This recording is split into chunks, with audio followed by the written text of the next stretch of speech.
हरे कृष्णा। भगवान जो भगवत ज्ञान है अध्याय 7, इसमें भगवान अपने ज्ञान के बारे में बता रहे हैं अर्जुन को,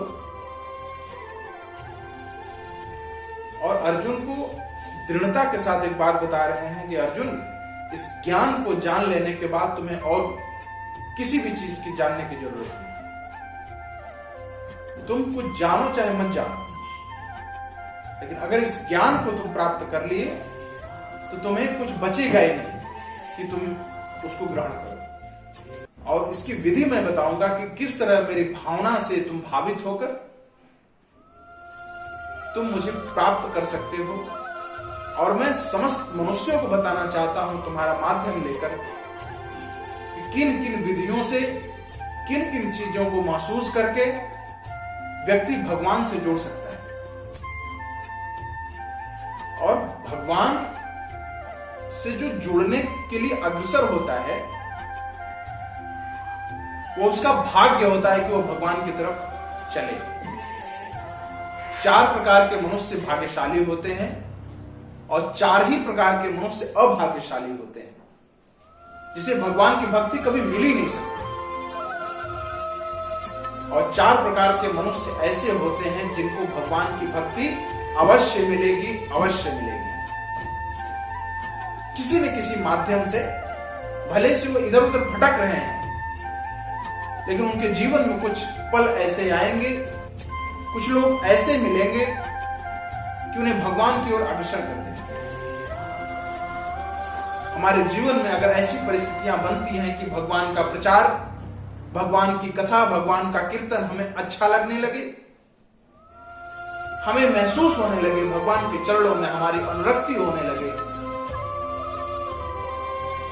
तो ऐसा हमें महसूस करना चाहिए कि भगवान की कृपा हो, साक्षात भगवान के दूत ही आए हैं हमें उनकी ओर अग्रसर करने के लिए।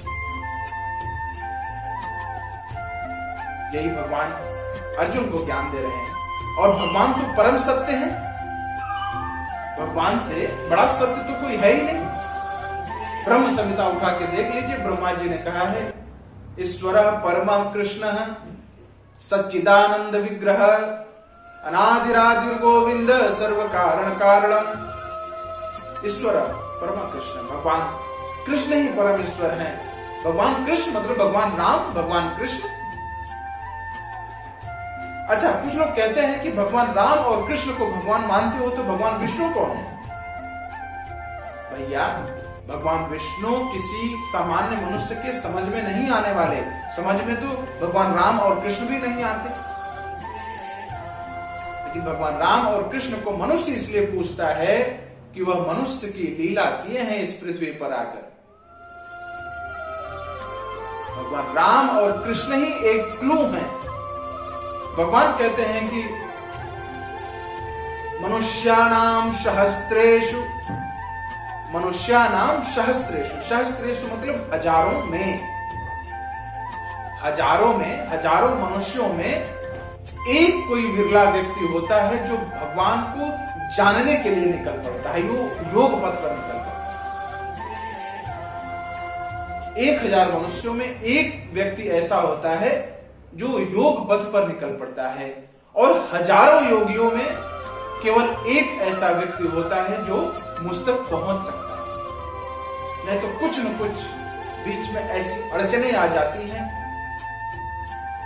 देवी होशा गुणमयी मम माया दुरत्या, मेरी माया के प्रभाव से या तो दूर हो जाता है, या कुछ ऐसे कारण आते हैं, कुछ परिस्थितियां आती हैं जो मुझ तक पहुंच नहीं पाता। तो केवल एक मनुष्य हजारों योगियों में ऐसा होता है जो मुझे पूर्ण रूप से जान पाता है। और भगवान को जानने की जो विधि है, कहते हैं ना कि भगवान को जाने तो जाने कैसे। श्री रामचरितमानस में भी श्री तुलसीदास जी ने लिखा है कि प्रथम भगति संतम कर संगा। अगर आप भक्ति के पथ पर चलना चाहते हैं, भगवान के चरणों में आपकी अनुरक्ति चाहते हैं, तो आपकी पहली सीढ़ी है संतों का संग करो। अच्छे संतों का संग करो, वैष्णवों की सेवा करो, वैष्णवों का संग करो। श्रीमद् भागवत उठा के देख लीजिए, श्रवणम कीर्तनम विष्णु स्मरणम पाद सेवनम अर्चनम वंदनम दास्यम संख्यम आत्मनिवेदनम। श्रवणम कीर्तनम विष्णु, श्रवण करिए भगवान की कथा, कीर्तन करिए भगवान कथा को, भगवान के नाम को कीर्तन करिए, भगवान की कथा सुनिए। इसी नाव पे आप सवार होकर भगवान के धाम तक पहुंच सकते हैं। इस भगवान को पाने की विधियां बताई गई। हमारे कलिकाल के पावन अवतार श्री चैतन्य महाप्रभु तो कहते हैं कि हरेर नाम केवलम, केवल और केवल इस कलयुग में हरि के नाम रूपी नौका पे सवार होकर हरि तक पहुंचा जा सकता है। केवल और केवल नाम, इसलिए नाम जप पे भी हमें जोर देना है।